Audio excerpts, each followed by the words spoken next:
Man, that sunset is gorgeous. Grill, patio, sunset. Hard to get better than that. Unless you're browsing Carvana's inventory while you soak it all in. Oh, burger time. So sit back, get comfortable. Carvana's got thousands of cars under $20,000 just waiting for you. I could stay here forever. Carvana, where car buying meets comfort meets convenience. Download the app or visit Carvana.com today. That's not just the sound of that first sip of Morning Joe. It's the sound of someone shopping for a car on Carvana from the comfort of home. That's a good blend. It's time to take it easy, like answering some easy questions to get pre-qualified for a car in minutes. Talk about starting the morning right. Just like customizing your terms so your car fits your budget. Visit Carvana.com or download the app to experience car shopping the way it should be. Convenient, comfortable.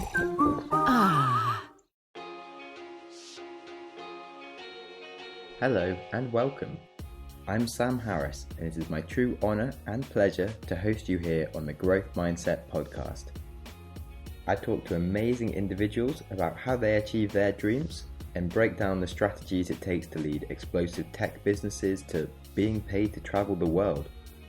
I deep dive into topics such as Bitcoin and fintech, or just how to get stuff done, with the goal of increasing our own collective wisdom and making us all happier, healthier and wealthier.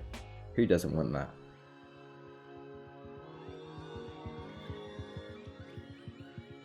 Hey players, welcome back to the show.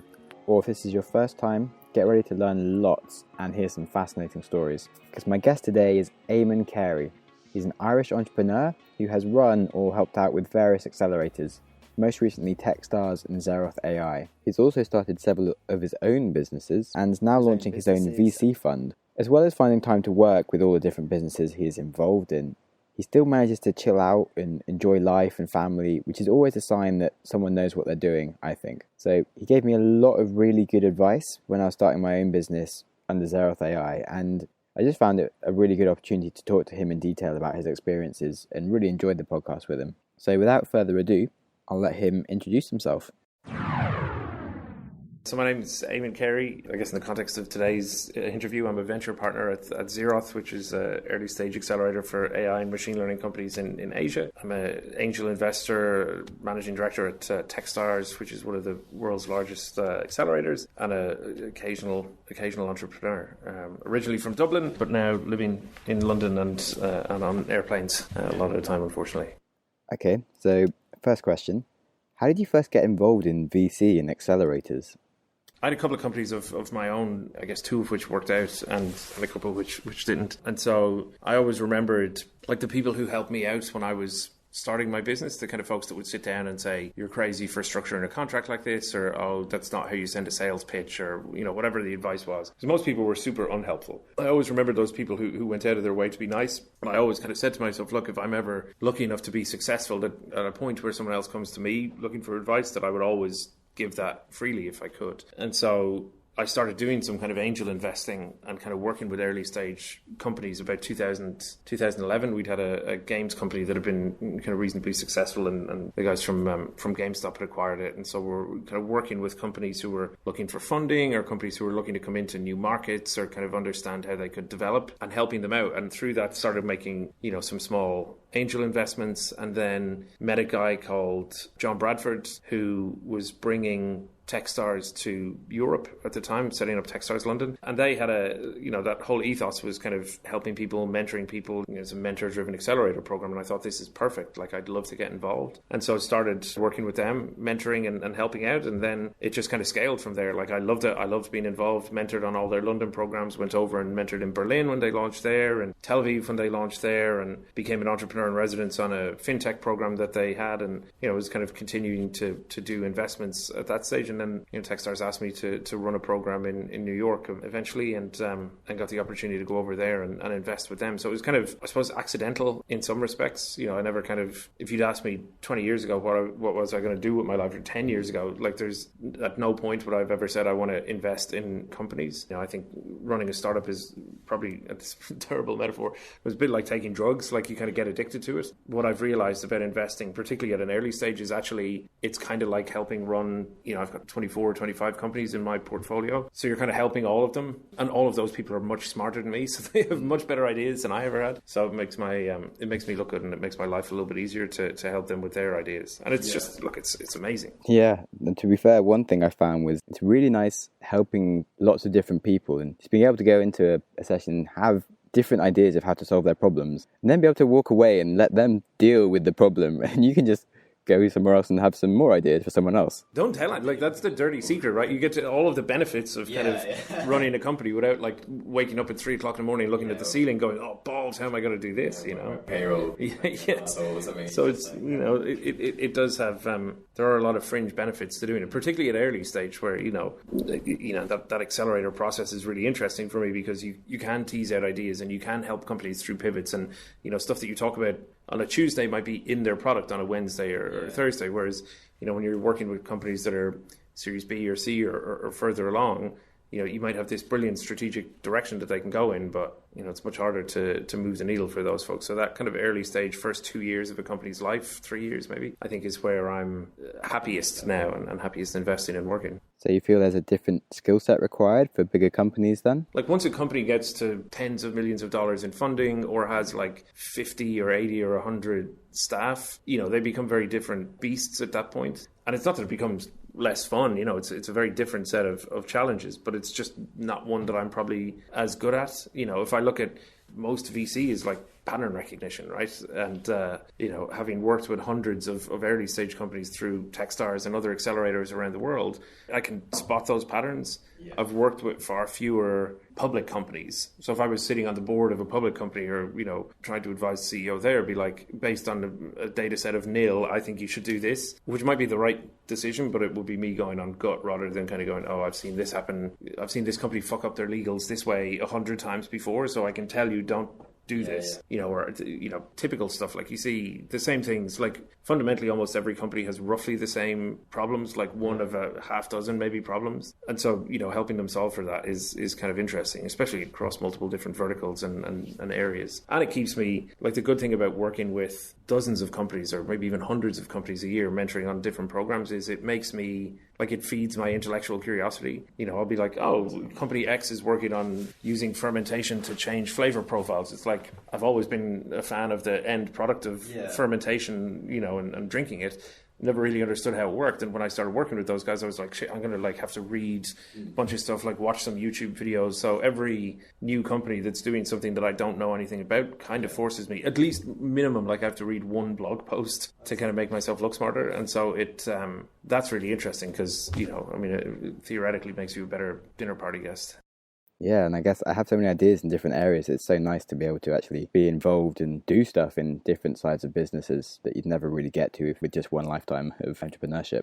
It is. It's incredible. Like, you kind of get to go, I've invested in everything from like office-based AI and food to consumer maps and stuff like this. So you do get a lot of really interesting emails and have a lot of really interesting conversations, and and I think that's, for me, one of the things I always ask people when I'm interviewing them or when I'm, especially if I'm hiring for one of my companies or helping one of my companies hire, it's always asking, like, what's the last book people read, or like what are the 5 websites they check every day, this kind of stuff, because I think interesting people are the best people to work with and the best people to hang out with and the best people to have conversations with. They typically make really good founders, they typically make pretty good VCs, whereas if you're kind of monomaniacal, like all I'm interested in is this one thing, you can very quickly run out of shit to talk about, basically. Okay, so what's your favorite interview question? Depending on what the role I'm hiring for is, last book you read, I always ask, just because I kind of think it's important that people read books rather than articles. Favorite websites, and you'd be amazed at how many people are like, I asked a person in an interview a couple of weeks ago, what's your favorite website? Like, what's the website you check for information? They were like, Google, which is both an amazing answer, but also the worst one I've ever heard. Like, I kind of want people to say, I read the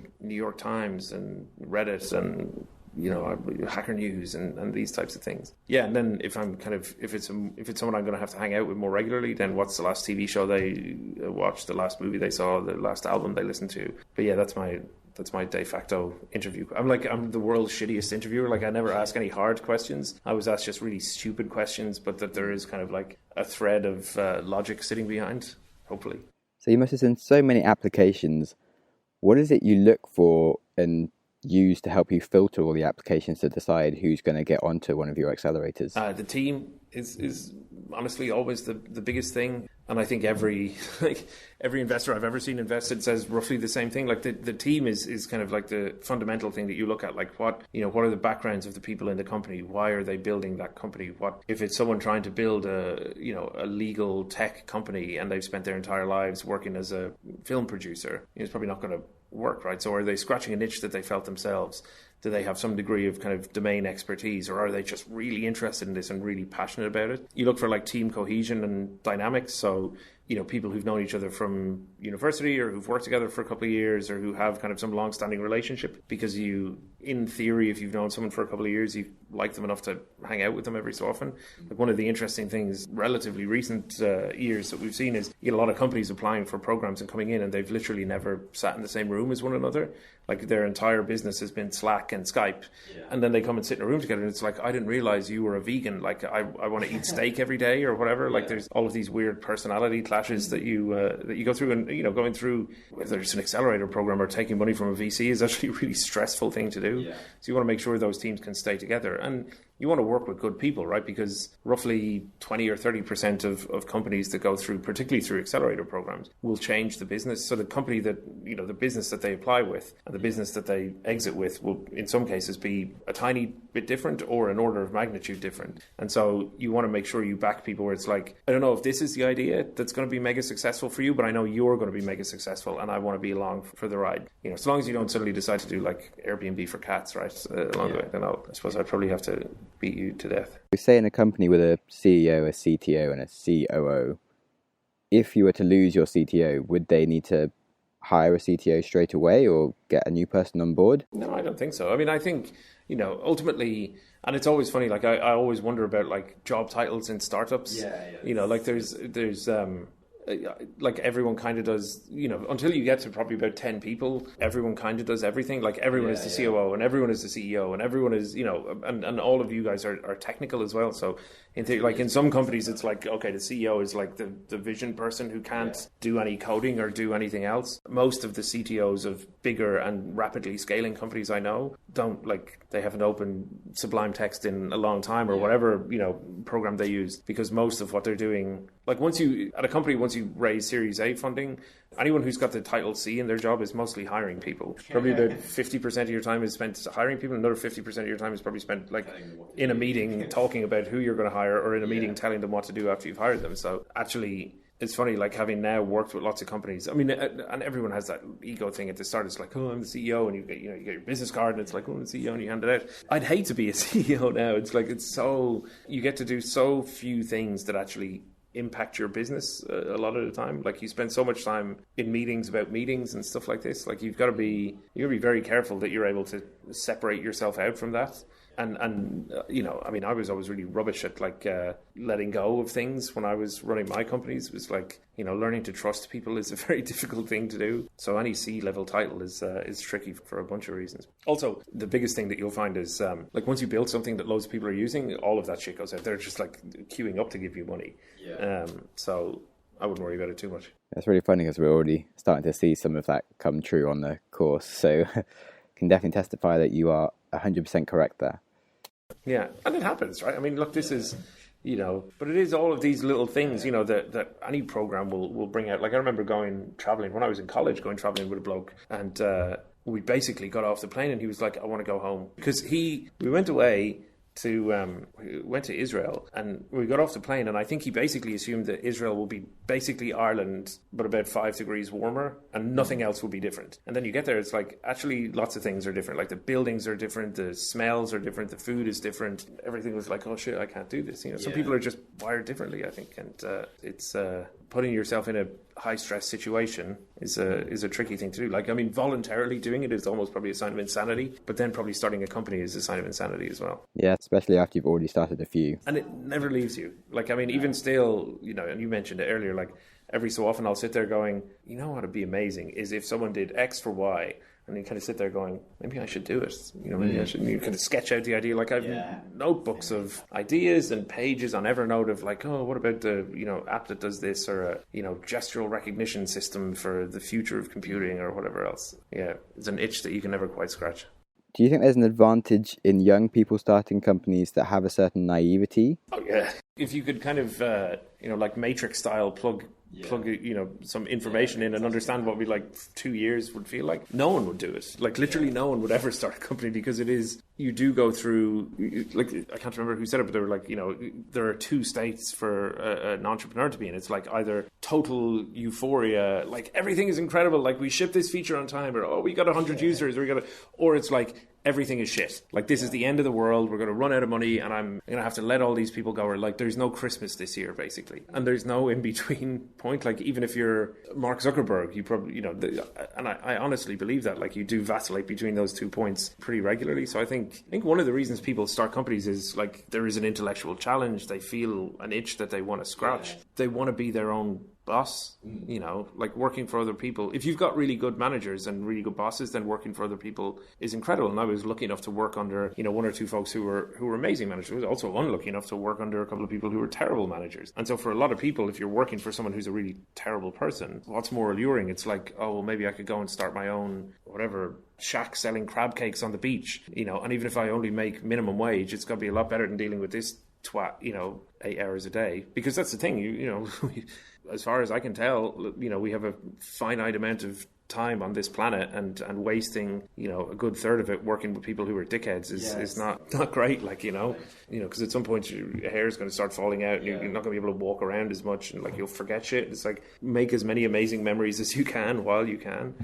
I think if you don't do that, that's the kind of, when you're on your deathbed regretting, like no one's going to go, oh, I wish I put in like an extra hour's overtime, whatever, doing this. It's like when you're doing your own company, in a lot of cases, it is that cliche of, it's not like work. If you're doing something that you're genuinely passionate about, then you don't mind waking up at 5 o'clock in the morning to do a call, or you don't mind working a 10 or 12 or 16 hour day, or skipping weekends for a while, Not that I'm not an advocate of people doing that on an ongoing basis or at all if they can get away with it, but when you're really passionate about stuff, I like working with startups so much that I packed up and came to Hong Kong for 2 weeks, that could be, I don't know, reading a book, or like, I don't know, whatever I will be doing in London, probably sitting on a tube or something, but like when you're passionate about things, you'll kind of walk through walls to do them.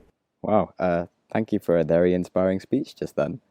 This is the launch of my political campaign. Yeah, it's pretty much a perfect embodiment of the growth mindset, which is, of course, what we're all about here on the podcast. We'd be really interested to hear what you think about CEOs that have a distorted reality field, and if that's an essential quality for someone to be a great CEO or not, if they want to lead a really huge, massively changing business. Yeah, I think you have to see the world in a very specific way, and it can't be a way that thinks about constraints, or almost a way that thinks about details. Like it's got to be, I have this singular vision, basically this kind of ability that Steve Jobs had, where he would sit there and they'd be like, we can't ship the iPhone in 3 months, we need to have this type of, whatever screen available for it. And he'd be like, great, so we're going to ship it in 3 months, and you're just going to fix the problem, and that's fine. Yeah. And he would just create this kind of environment around him where he's like, I understand that you're concerned about this, but here's what's happening, and that's it. And so I think you do have to have, when you're tackling big problems like that, you do have to have a very singular vision.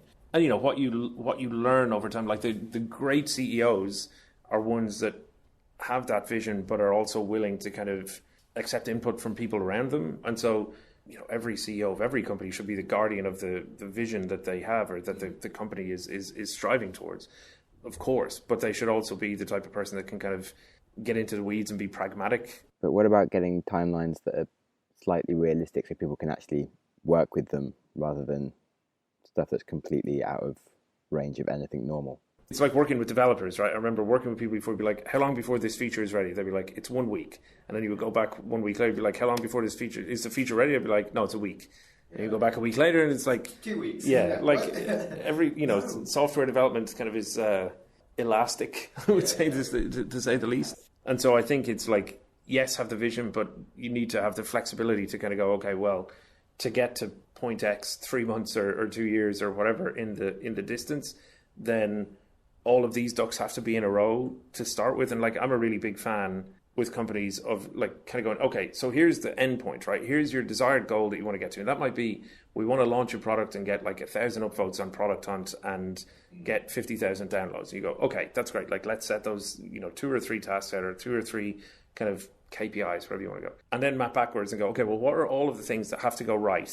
Like, first of all, you've got to build the product, right? Then you've got to kind of test it, and then you've got to rebuild it, because actually it turns out mostly what you build the first time around is shit, or people don't want it, or don't know how to use it, or don't understand documentation, or there's something confusing, or, you know, all of these kind of different things. You've got to kind of, all of these little dependencies are a pain in the hole, but if you kind of take that step-by-step approach and kind of reverse back from where you want to end up. Like, it's knowledge gap for CEOs have to learn how to do the job in running as well. Like, it's a very difficult thing to do, to kind of, you know, because I think in a lot of cases people start companies with a vision.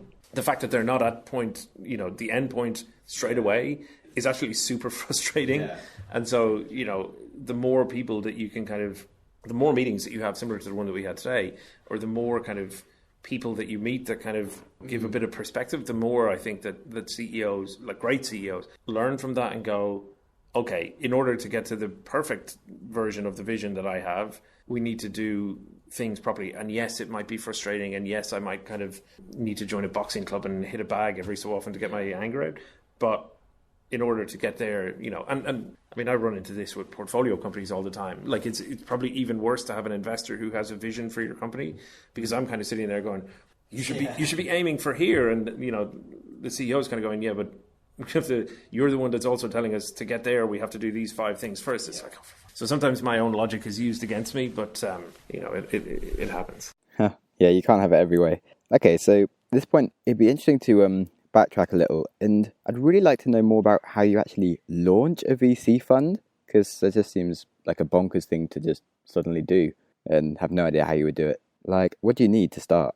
A healthy dash of arrogance, a lot of cash. No, I think, I mean, the absolute way to, I mean, the best way to launch a VC fund is to, like, make money and start angel investing. Like, the best VCs, in my opinion anyway, are people who've had operational roles in companies, not necessarily founders, you know, although founders helps, but have had an operational role in one or more startups, or, you know, even to an extent in bigger, more established companies. They are people who came out and made some money and then start deploying some of that money into their own angel investments. So they do kind of $5,000 or $10,000 or $25,000 or whatever investments, and they build up a little bit of a track record. They start getting access to really good deals, and what typically then starts happening is more people will come to them and say, you seem really smart, can I give you some of my money to invest as well, because I don't want to start from the ground up. That's how the best guys start, and you know, you can see funds building up around people in that way. Or there's, like, I've done an MBA and I know a lot of rich people, and so, you know, and VC seems fun. I get to fly around and go to conferences, and, like, lots of people think I'm important. And so you get a lot of rich people, whether they be, you know, family offices, or, you know, just high net worth individuals, or you go to pension funds, endowments and stuff like this, and you say the potential is that VC will deliver a better return than sticking your money in a bank, and so you should give it to me. This is, you know, how you diversify your portfolio of investments. And I've put together this team of experienced entrepreneur, experienced investor, guy who understands legal shit, guy who understands financial shit, and we're going to go ahead and roll out, because it's actually quite a, like, it's kind of a complicated process to establish a VC fund. There's a lot of, like, headaches that go along with it. But fundamentally, you've got to have, like, someone who understands how to invest in companies, and then hopefully someone who understands how to help, and sometimes it's the same person, but someone who understands how to help those companies succeed once you've invested in them. Because what you don't want, like, what no entrepreneur should ever want, is passive capital or just dumb money. So, you know, one of the advantages of Xeroth, or, you know, any accelerator program, or all of the really smart VCs, is you hopefully get access to, like, a Rolodex of contacts, or a wealth of experience, or just lots of patterns that people can recognize. And so getting the right people around the table, the right type of money coming in, you know, whether if you can get great limited partners in a fund, you know, great investors in a VC fund can, you know, help smooth the way for companies in tons of different ways. So it's, yeah, you need that right mix of money, kind of business acumen, and kind of understanding how investment works from the other side of the table. Because it's, you know, it's relatively straightforward to think about how investment works for a startup. When you're a VC, your investment, like your returns profile, like all of these different things have to be factored in. It's not massively complicated, but and you've got to manage expectations, right? Because I think the other thing is if you do like an ICO and you raise a fund that way, the expectation probably, like if you're not engaging with say, accredited investors or people who are quote unquote more sophisticated investors, everyone's assumption is if I invest in a VC fund, they're just going to find the next Facebook and I'm going to be a billionaire, right? And the reality is actually probably less than half of VC funds return anything at all, really, or at least anything of value. Like in a lot of cases, you'd be literally better putting your money in a bank and getting whatever the 0.0001% interest at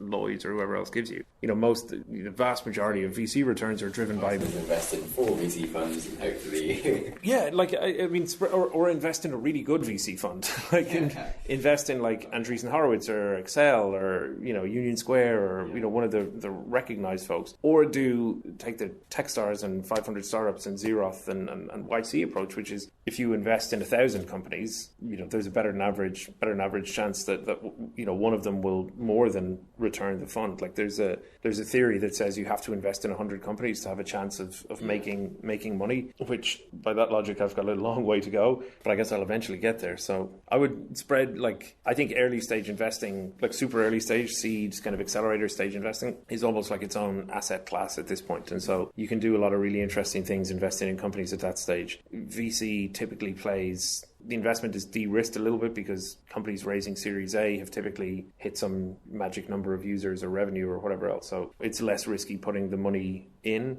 But accelerator stuff, you can put roughly the same amount of money in and get 10x the number of companies out. And so you just have to figure out, like the thing that very few accelerators or VCs have figured out yet is kind of portfolio optimization. So, and we talked about it, I think, the other day, it's like if you have 10 companies or 13 companies going through a batch, right, half of them are probably not going to work out. And it's being able to identify the great people from the companies that aren't working and say, okay, look, rather than run it into the ground, why don't you come over here, plug into this? You're an amazing salesperson. You go and do that and let the team do this. Or you're an amazing data scientist. Like, you come in here and augment the team in this way. So that's the interesting part that I'm looking forward to kind of hopefully helping TAC and other folks with. Okay, so we kind of mentioned how you filter teams, but I'd really like to know some of the signs you look for to tell if a team will work together well.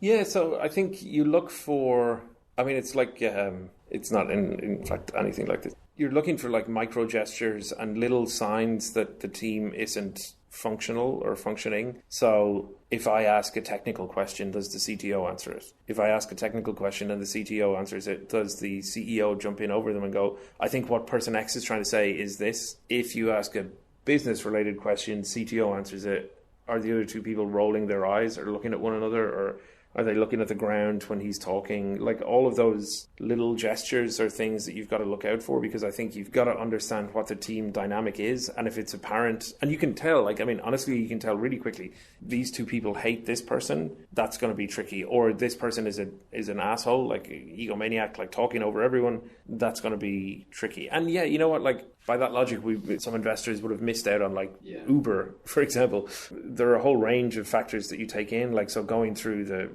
like a accelerator application process, obviously you read the application before you chat to the team, and you hopefully have 2 or 3 conversations with 2 or 3 people.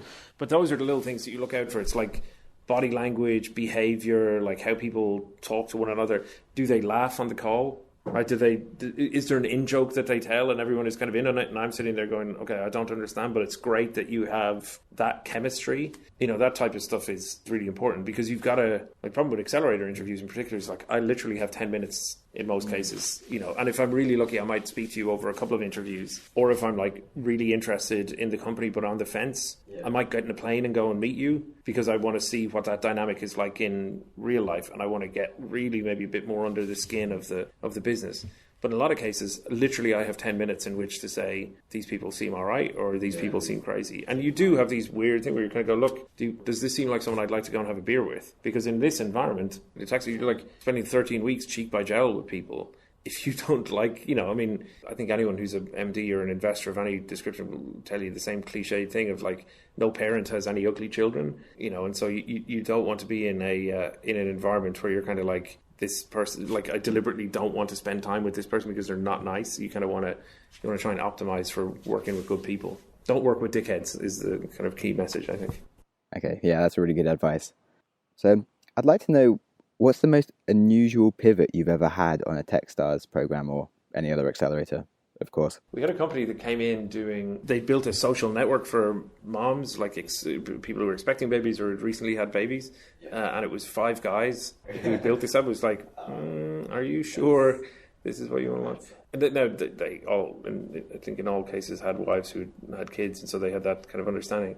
But they ended up pivoting into being a kind of a messaging layer API for applications. So that was a bit of a leap. I'm trying to think who else. Oh, there have been. I mean, we see pivots on a bunch of programs. No, the best one I can't tell you about. Unfortunately, I think that's it. Sure, you could tell me and then find out if it's all right to in retrospect. I haven't spoken to the founder since demo day. Actually, I think it was they went through a very tough process. They had a business that I thought was actually really interesting, but some of the mentors and advisors and other people that they were speaking to didn't get it in the same way, or didn't get it at all in most cases. And they were effectively, it's not that they didn't volunteer to do it, but I think the feedback they got made them think that this business was not viable.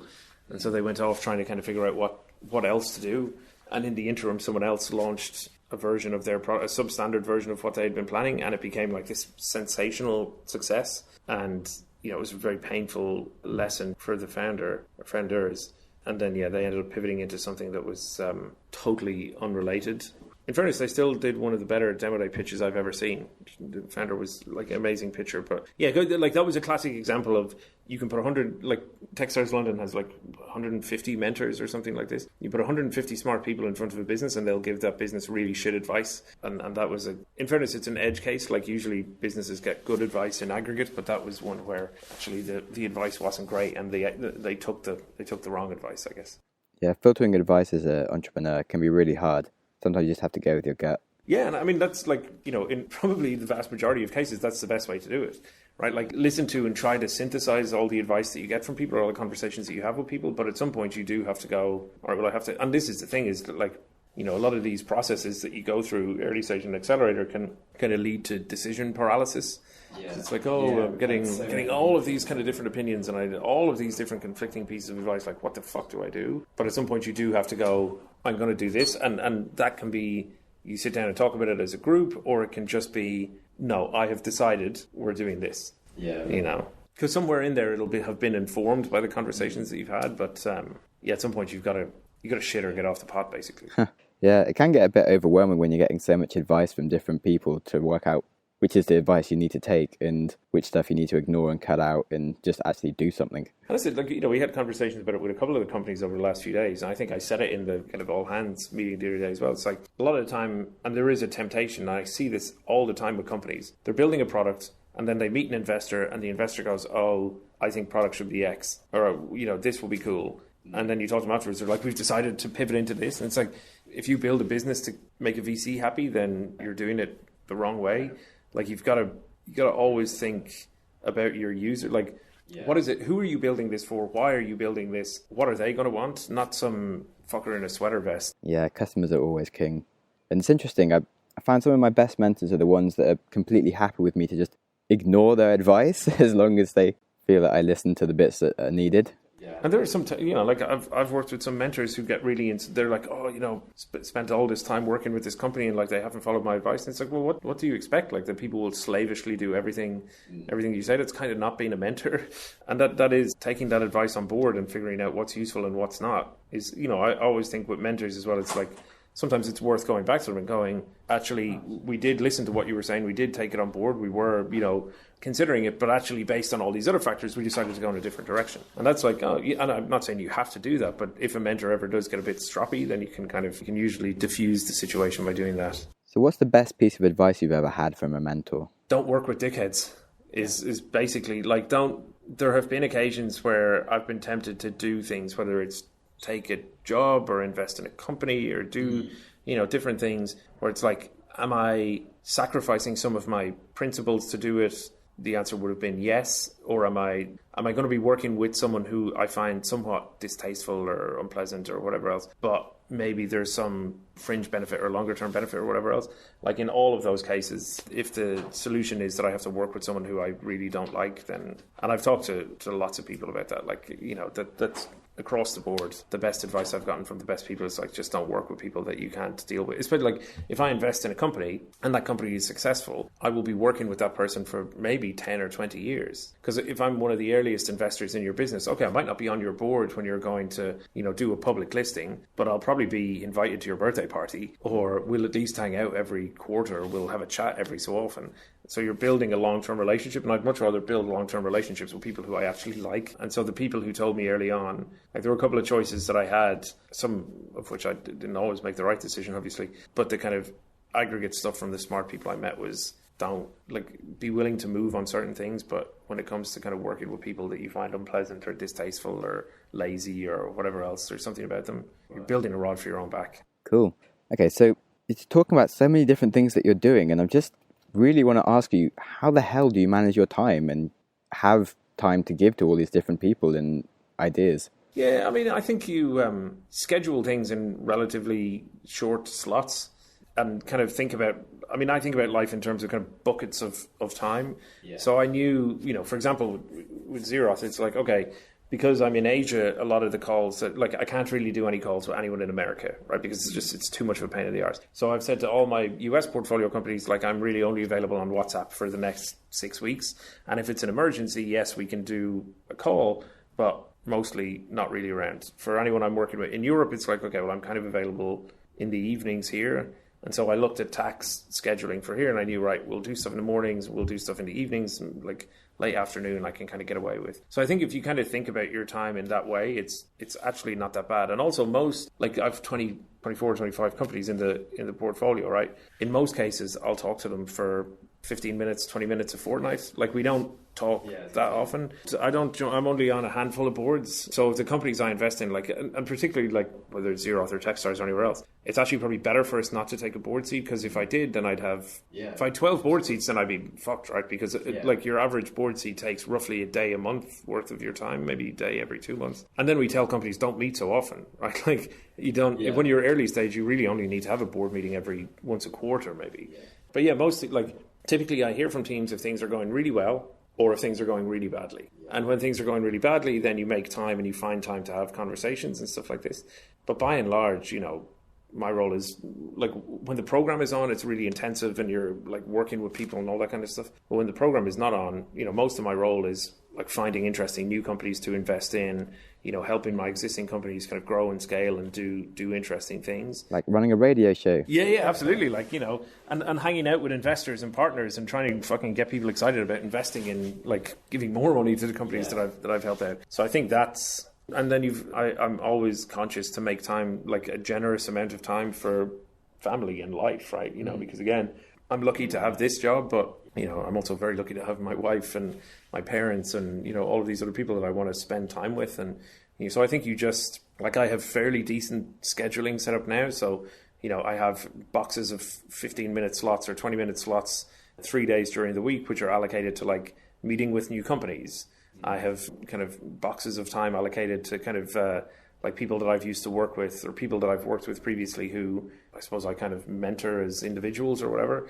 So I have those kind of slots boxed in, and then if I need to kind of clear the decks and come to Hong Kong for 2 weeks, then it's relatively easy to do that. Okay, so who are your favorite founders, and can you tell me why? So of the ones that I've worked with, I think Mike Muntel, who's the CEO of Linguist, is probably my favorite one right now. I mean, I love them all equally, obviously, but I think Mike's a really interesting guy. So he was PhD nuclear physicist, worked at CERN as part of the Higgs boson team, didn't get his name on the paper, and so missed out on the Nobel Prize, but literally part of a team that won the Nobel Prize, which is pretty badass. Was living in France and tried every method possible to learn French, and it didn't work out. And so built an adaptive algorithm to teach himself French, which he did in 200 hours, and then turned that into a business, into Linguist. And so PhD in nuclear physics working in CERN to running a company is a very unusual path, I would say.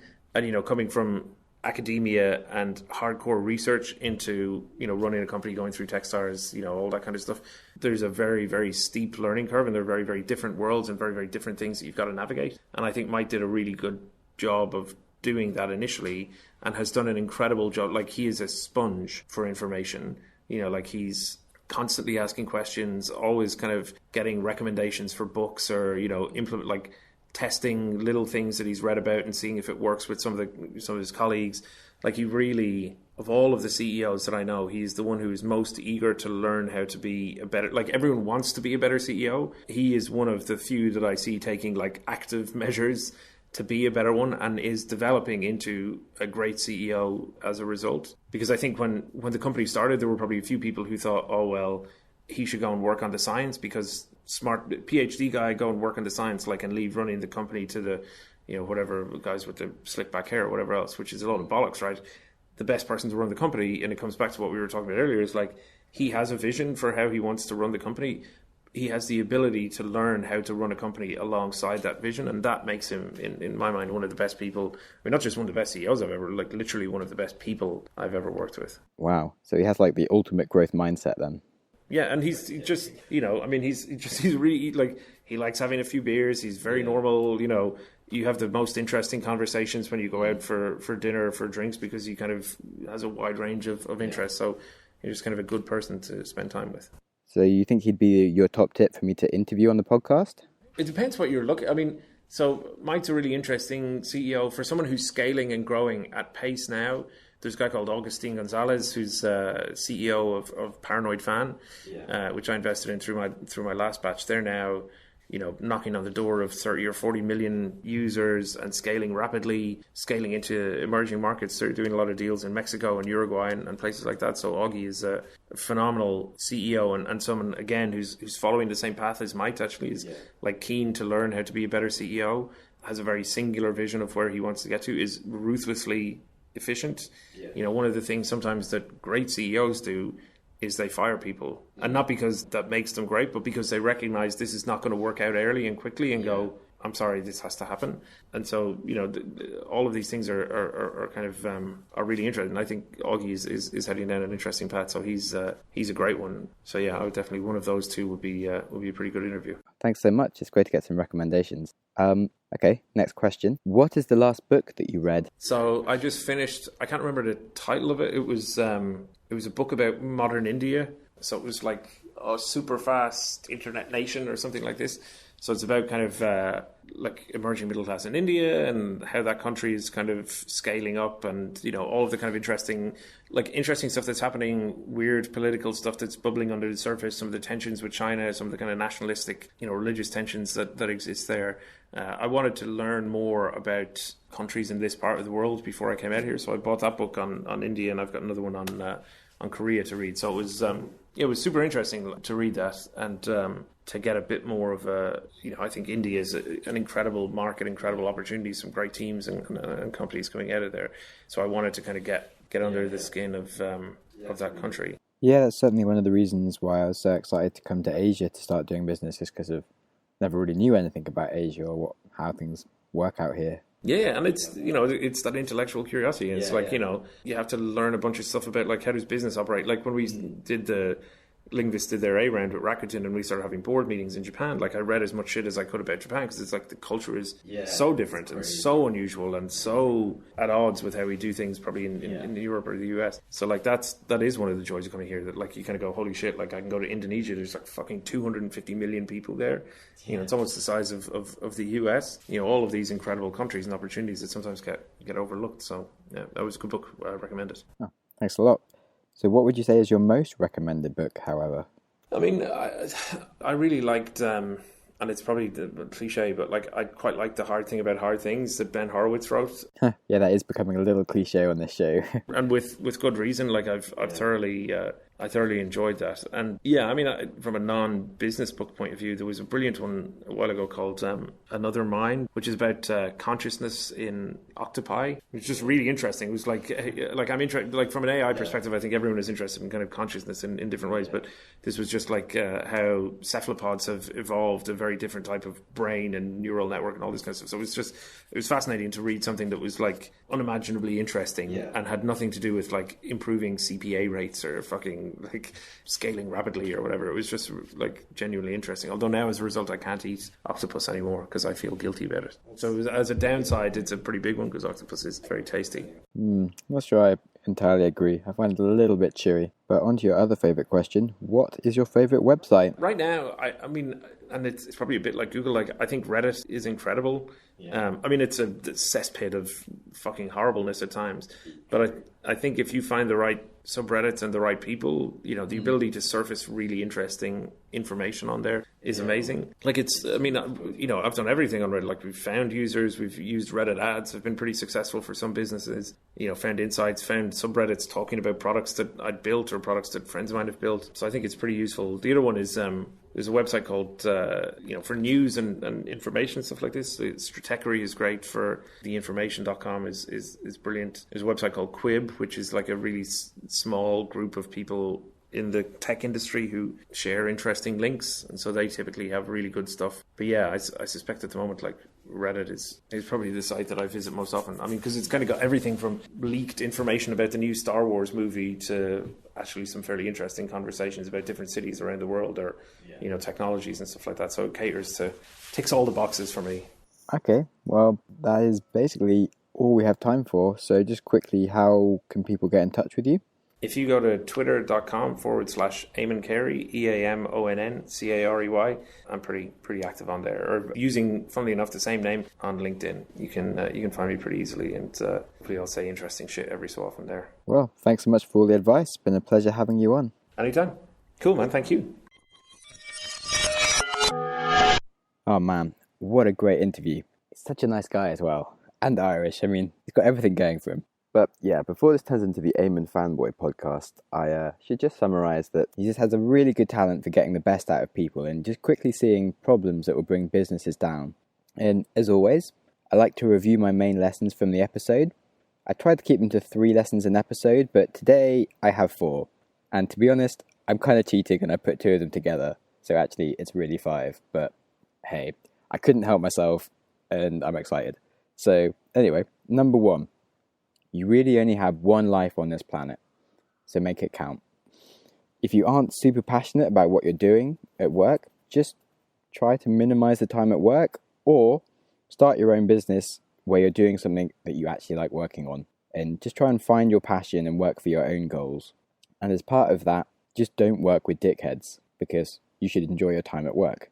So the team that you work with should be nice people that don't suck and get on, and people that you just want to hang out with. So this also links into his interviewing tips, which are, if you're interviewing for hiring someone, try and talk about some mundane stuff to see if they're actually like cool people that you wouldn't actually mind having around the office with you.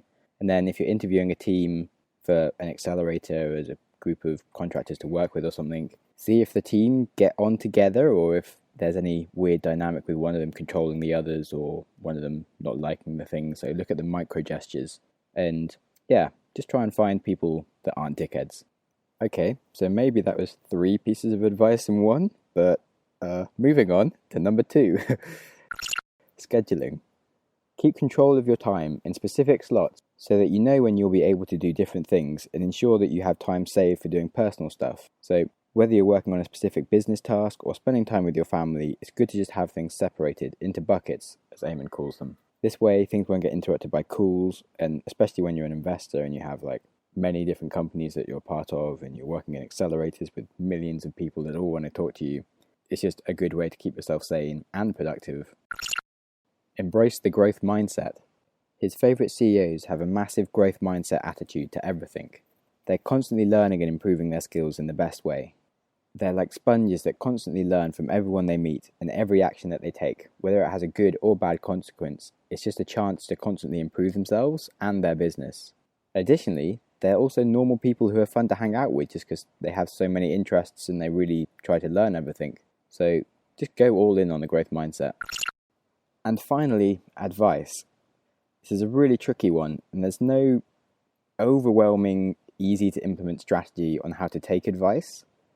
You just will always get some good advice and some bad advice, and working out which is the best for you at what time is something that kind of comes with experience. The only thing that we can really conclude is that you shouldn't let advice paralyze you when you have different advice coming at you, and you just don't want to end up being indecisive because of it.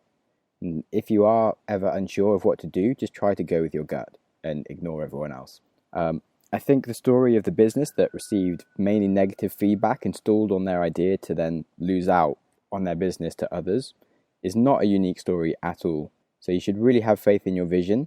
And if people don't understand what you're doing, often you just need to explain your vision better rather than give up or sometimes just ignore people.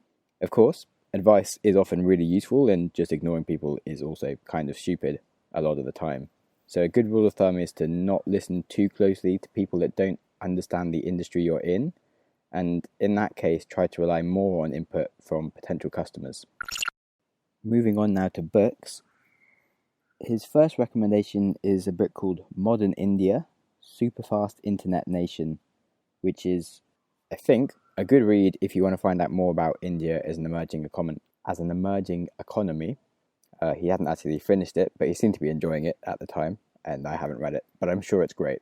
The second book he recommends is The Hard Thing About Hard Things by Ben Horowitz, which is just a fantastic read for anyone who's going into entrepreneurship and expects life to just be easy, because it really isn't. And it will remind you that there's a lot of hard things to get through, and there's a lot of grit needed, and you should really read it before you just start things or quit your job, that's for sure.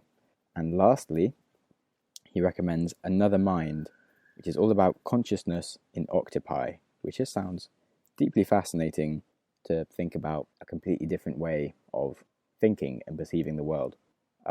So again, I haven't read it, but I'm actually quite interested too, as I'm reading a different book on consciousness right now.